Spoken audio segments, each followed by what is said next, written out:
விழுப்புரம் மாவட்டம் கண்டாச்சிபுரம் வட்டமார்க்காடு கிராமத்தில் அமைந்துள்ள அங்காளம்மன் கோவிலில் சித்திரை மாத அமாவாசை ஊஞ்சல் உற்சவம் நடைபெற்றது. இதில் திரளான பக்தர்கள் கலந்து கொண்டு சாமி தரிசனம் செய்தனர். ஆற்காடு கிராமத்தில் அமைந்துள்ள பிரசித்தி பெற்ற அங்காளம்மன் கோவிலில் மாதந்தோறும் அமாவாசை விழா வெகு விமரிசையாக நடைபெறும். அதன்படி நேற்று முன்தினம் சித்திரை மாத அமாவாசை விழாவையொட்டி நேற்று முன்தினம் ஊஞ்சல் உற்சவம் நடைபெற்றது.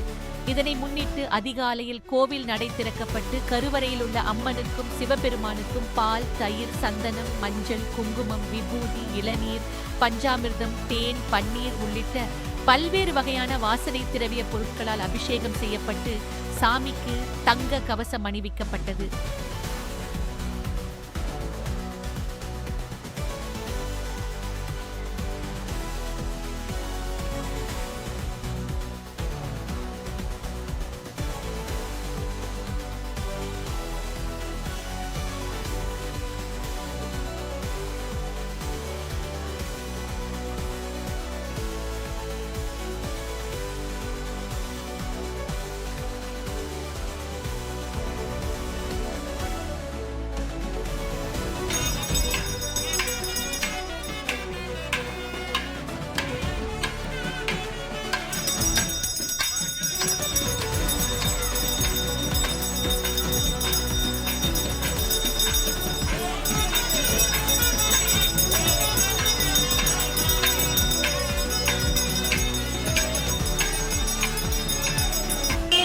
அருள் புரி